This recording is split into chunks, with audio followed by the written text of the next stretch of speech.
Hello guys, welcome to our channel. నేను మీ anchor Teja. Right no మనం ప్రజావాణి కార్యక్రమం దగ్గర ఉన్నాం, ప్రజాభవన్ దగ్గర. సో ఇక్కడికి ఒక సంధ్యారాణి అనే ఒక మహిళ వచ్చారు. అసలు ఆమె సమస్య ఏంటో తెలుసుకునే ప్రయత్నించదు. అమ్మా, ఏమైంది అసలు? ఏంటి సర్టిఫికేట్స్ అన్నీ కూడా ఏంటి? సార్ మా ఆయనకి బ్రెయిన్ సర్జరీ అంటే స్కల్ సర్జరీ అయింది లాస్ట్ ఇయర్ సెప్టెంబర్ 14 నిమ్స్లో అయింది సార్. సీఎం రిలీఫ్ ఫండ్ ద్వారానే అయింది. తర్వాత ఆయనకి ఇప్పుడు 1 ఇయర్ కావస్తుంది. అయితే ఆ బోన్ రిప్లేస్మెంట్ చేయాలి. ఆయనకి ఇప్పుడు బెడ్ రిటర్న్లో ఉన్నారు, మాట్లాడలేరు, కదలలేరు. ఆయనకి ఫిజియోథెరపీ, స్పీచ్ థెరపీ చేయించాలి, కానీ నాకు ఫైనాన్షియల్గా అంత సోర్స్ లేదు. ఎందుకంటే ఇంటికి పెద్దనే ఆయన కింద పడ్డారు కాబట్టి నేను ఆయనను వదిలి ఎక్కడ జాబ్కి వెళ్ళలేను. నేను వదిలిపోతే ఆయనను చూసుకోవడానికి మాకు ఎవరు లేరు వెనుక ముందు. మాకు చాలా కష్ట రోజులలో ఉన్నాం సార్. మాకు సొంత ఇల్లు కూడా లేదు మాకు. అయితే ఇప్పుడు ఏదో గుడి పక్కన చిన్నగా ఏదో ఇంట్లో ఉంటున్నాం. వాళ్ళు అది రెంట్కి ఇస్తామని. ఎంత రెంట్? రెంట్ ఇంకేం అడగలేదు సార్. నేను కట్టే అంత స్తోమత కూడా నాకు లేను. నేను ఇప్పుడు మా ఆయనకు ట్రీట్మెంటే క్రౌడ్ ఫండ్ ద్వారా, తెలిసిన వాళ్ళ ద్వారా, వెల్ విషర్స్ ద్వారా ఏదో ఇట్లా నడిపించుకొచ్చిన, కానీ ఇంత దాకా తెచ్చుకున్నాను. ఇంకా నాతోని అవ్వట్లేదు. నాకు ఏదైనా గవర్నమెంట్ నుంచి నాకు సహాయం కావాలి సార్. నాకు ఏదైనా ఇల్లు ఇప్పియండి, మా వారికి ట్రీట్మెంట్ చేయించండి సార్. నాకు ఒక చిన్న పాప ఉంది, 7th క్లాస్. డబుల్ బెడ్రూమ్ మీరు అప్లై చేశారా? నేను ఇంతకు ముందు మా వారు హాస్పిటల్లో ఉన్నప్పుడు వచ్చి అక్కడ ఇంటి దగ్గరే వచ్చినప్పుడు మొండా మార్కెట్ సికింద్రాబాద్లో అక్కడ అప్లై చేశాను సార్. కానీ అది ఏ రెస్పాండ్ రాలేదు. మా అందరి దగ్గరికి తిరిగినాను, తెలిసిన పెద్ద లీడర్స్ దగ్గర, కానీ ఏ హెల్ప్ నాకు రాలేదు. మధ్యలో ఎలక్షన్స్ అని అవన్నీ ఇవన్నీ నాకు వీలు అవ్వలేదు. అందుకని ఇవాళ ఇక్కడికి వచ్చి మళ్ళీ అప్లికేషన్ పెట్టాను. మీరు రావడం ఎన్నోసారి? ఇక్కడికి నేను ఇప్పుడే వచ్చాను సార్, నాకు తెలియలేదు. మా ఇంట్లోనే ఉండిపోయాను కదా, ఇక్కడికి వెళ్ళమ్మా అని చెప్పారు. ఇక్కడ రేవంత్ రెడ్డి సారు ఇట్లా పెట్టింటూ మీకు ఏమైనా సహాయం జరుగుతుండొచ్చు అని చెప్పారు సార్. అందుకే నేను ఆశతో ఇక్కడికి వచ్చినాను సార్. మరి అందరికంటే నాకు ఇప్పుడు నేను అక్కడ ఈ 20 వరకే ఉండమంటుండ్రు, ఆగస్టు 20 వరకే ఇంట్లో ఉండమంటుండ్రు. తర్వాత నాకు ఎక్కడికి వెళ్ళాలనో తెలియట్లేదు సార్. నాకు గవర్నమెంట్ ఏదైనా సహాయం చేస్తే మంచిది సార్. రెంట్కున్న ఓనర్స్ అప్పటి వరకు టైం ఇచ్చారా? అప్పటి వరకు టైం ఇచ్చారమ్మా. ఇన్ని రోజులు మేము ఇచ్చాము, కావాలంటే ఏమైనా డబ్బులు ఇస్తాము నీకు, నువ్వు ఇంకెక్కడైనా చూసుకో అమ్మ అంటుండ్రు. ఎవరైనా ఎన్ని రోజులు సహాయం చేస్తారు సార్? నాకంటూ ప్రభుత్వం ఏదైనా కల్పిస్తే. ఎంతమంది పిల్లలు మీకు? నాకు ఒకతే పాప సార్. చదువుకుంటుంది సార్, 7th క్లాస్ చదువుతుంది సార్. మీ ఫ్యామిలీ సైడ్ నుంచి కానీ అతని ఫ్యామిలీ సైడ్ నుంచి సపోర్ట్ ఉందా? మదర్ ఫాదర్ వాళ్ళు ఏజ్డ్ పీపుల్ ఉండే, వాళ్ళు చనిపోయారు. వీళ్ళ అన్న పిల్లల్ని ఈయననే చూసిండు. వాళ్ళు కూడా ఇప్పుడు ఎక్కడ మా దగ్గరికి ఎవరు రావట్లేదు. ఇప్పుడు ఇంత సమస్యలలో ఉంటే బంధువులు కూడా దూరమే అవుతారు కదా సార్.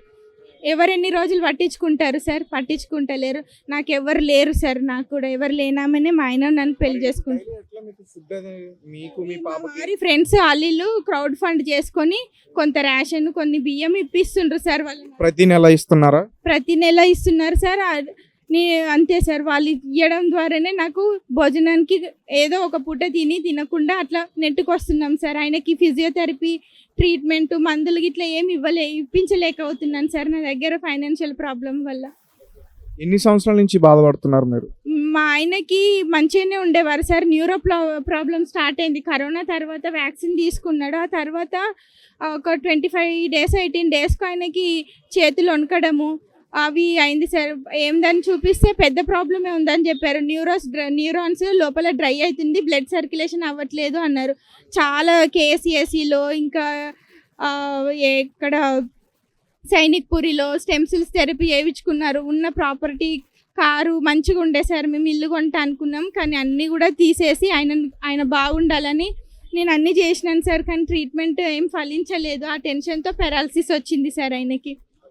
ట్రీట్మెంట్ అయింది కానీ అది ఫెయిల్ అయింది సార్. ఎవరు మంచోళ్ళో ఎవరు చెడ్డోళ్ళో వాళ్ళు చెప్పే మాటలు వింటే మాకు మంచిగా అవుతుందేమో అని హోప్తో పోతున్నాం. కానీ వాళ్ళు మోసం చేస్తుండ్రో, వాళ్ళు బిజినెస్ చేసుకుంటున్నారో అర్థం అవ్వట్లేదు. హాస్పిటల్స్ కూడా అట్లున్నాయి. ఆఖరికి నిమ్స్ని వెళ్ళాం సార్. వాళ్ళు ఎమర్జెన్సీలో మాకు ట్రీట్మెంట్ ఇచ్చారు, ఆయనని బ్రతికించి ఇచ్చారు. ఇప్పుడు ఫైనాన్స్ ఉంటే, డబ్బులు ఉంటే నేను ఆయనని ఇంకా మెరుగ్గా ఆరోగ్యం మంచిగా అవుతుంది సార్ ఆయనకి. అంటే పర్సన్ ఇక్కడ తీసుకొచ్చే ప్రయత్నం కూడా చేస్తే బాగుంది అనిపించింది నాకు. అది చేస్తుంటే సార్, కానీ ఇప్పుడు ఇంకా అంత లేదు సార్. నాకు అన్ని మంచం మీదేనా? బయటికి ఇంకా నడవడం కానీ అట్లా మాట్లాడాడు సార్. కావాలంటే ఫోన్లో వీడియోస్ ఉన్నాయి, చూపిస్తాను. హెడేక్ ఏమైంది? హెడ్కి స్కల్ కంప్రెస్ అయింది, బ్రెయిన్ వెయిన్ కట్ అయ్యి బ్లడ్ లీక్ అవుతుంది అని చెప్పి ఆ బోన్ రిమూవ్ చేశారు కొంత భాగం. అది అబ్డోమ్లో పెట్టిండ్రు. ఒక 2 monthsకి అది స్పాయిల్ అయింది, పస్ వచ్చిందని అది కూడా తీసి పడేసేసారు సార్. ఇప్పుడు ఆర్టిఫిషియల్ బోన్ పెట్టాలి, మంచి బోన్ పెట్టాలి. 40 years ఉన్నాడు ఆయన. 40 years ఉన్న వాళ్ళకి పీక్ అనే బోన్ వేస్తే మనం నార్మల్ బోన్ లాగా ఉంటుంది సార్. ఆయనకి స్పీచ్ థెరపీ ద్వారా, ఫిజియోథెరపీ ద్వారా మామూలుగా కనీసం వీల్ చైర్లో అయినా కూర్చోబెట్టవచ్చు సార్. అప్పుడు ఆయనకు ఆ బ్రెయిన్ అక్కడ ఉంటే ఆ బ్రెయిన్ దాని ప్లేస్కి వెళ్ళి అది బ్లడ్ ఫంక్షనింగ్ అవంతా బాగా చేస్తుందంట సార్. అంటే సాధారణంగా మన బాడీలోనూ చాలా సెన్సిటివ్ అని చెప్పుకుంటాం బ్రెయిన్. సో అట్లాంటి బ్రెయిన్కి ఏదైనా ఆపరేషన్ అంటే లక్షల్లో అవుతుంది, ఒక్కోసారి కోట్లలో కూడా అవుతుంది. అంటే మరి అంతవరకు 2.5 బోన్ ఇంప్లిమెంట్కి అడుగుతున్నారు ఆరోగ్యశ్రీ ద్వారా. ఎంత ఖర్చు అవుతుందని నీకు ఇచ్చారా, లిస్ట్ ఇచ్చారా? సార్ అక్కడికి వెళ్ళి తెచ్చుకోవాలి, అక్కడికి వెళ్ళి ఎస్టిమేషన్ తెచ్చుకోమన్నారు. తెలియదు సార్ ఎంత అవుతుందో. అయితే మరి ఇప్పుడు లోపలికి వెళ్ళి ఇదంతా కూడా వాళ్ళకి వివరించావా ఇప్పుడు నీ సమస్య అంతా? వాళ్ళ దగ్గర నుంచి ఎలాంటి స్పందన వచ్చింది? మంచి రెస్పాండ్ ఇచ్చారు సార్, చాలా మర్యాదగా. మీరు అక్కడికి ప్రాసెస్ ఎట్లా చేయాలో కరెక్ట్గా స్టెప్ బై స్టెప్ చెప్పి పంపించారు సార్. నిమ్స్కి వెళ్ళి ఎస్టిమేషన్ తెచ్చుకొని ఆ పేపర్ ఒక డాక్టర్ లెటర్ తీసుకొని ఇక్కడికి రండి అమ్మ, ఆ తర్వాత ఏం చేయాలో చెప్తాము, ఫామ్స్ తీసుకోండి అని చెప్పారు సార్. అలా అంటే ఇప్పుడు మీకు తిరగడానికైనా మీకు ఖర్చులు అవసరం ఉంటుంది కదా, మరి ఆర్థిక సాయం కూడా అడిగితే బాగుండు కదా. అవును సార్, నేను ఒక్కదాన్నే సార్, ఎన్ని ఆలోచనలతో ఎన్ని ఆలోచించాలి.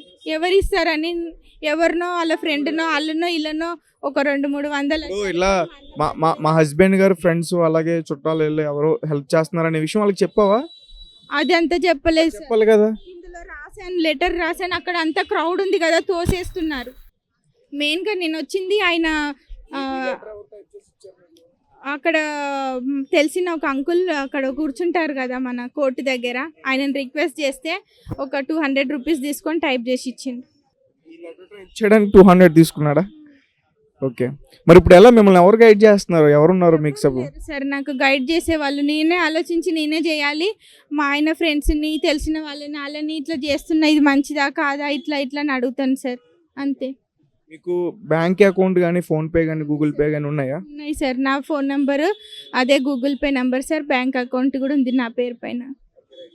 అయితే ఇప్పుడు మీ అకౌంట్ నెంబర్ అవన్నీ డీటెయిల్స్ నేను తీసుకుంటాను, అలాగే మీ నెంబర్ని మా ఛానల్లో స్క్రోల్ చేపిస్తాను. అంటే మీ సమస్యను ఎవరైనా విని మీకు సహాయం చేయాలనుకుంటే ఎవరన్నా ముందుకు వచ్చి హెల్ప్ చేస్తారు. అండ్ మీరు కూడా ఒకసారి మళ్ళీ వాళ్ళకి ఈ ఫైనాన్షియల్ ఇష్యూస్ కూడా చెప్పండి. ఆపరేషన్స్ అంటే ప్రత్యేకంగా దేనికి దానికి అది ఉంది కదా, అందుకని అక్కడ క్రౌడ్ కూడా ఉంది. మళ్ళీ కూడా పోయి చెప్పమంటే చెప్తాను, అట్లేం లేదు.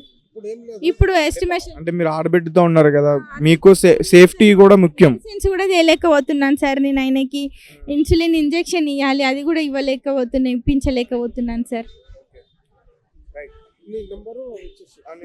రైట్, చూసారు కదా గైస్, తన పరిస్థితి చాలా దారుణంగా ఉంది. ఫైనాన్షియల్ ఇష్యూస్ అయితే ఖచ్చితంగా ఉన్నాయి. సో వాళ్ళ హస్బెండ్కి ఆపరేషన్ అయితే గవర్నమెంట్ సహాయంతో జరుగుతుంది, కానీ ఫైనాన్షియల్గా వాళ్ళ కూతురు చదువుల కోసం కానీ, వాళ్ళ ఫుడ్ తినడానికి కానీ ఖచ్చితంగా మనం హెల్ప్ చేయాలి. సో కింద ఆమె నెంబర్ స్క్రోల్ అవుతుంది, సంధ్యారాణి ఆమె పేరు. సో మీరందరూ కూడా మీకు హెల్ప్ చేయండి, వాళ్ళ ఫ్యామిలీని కాపాడండి. Thank you for watching. Thank you so much.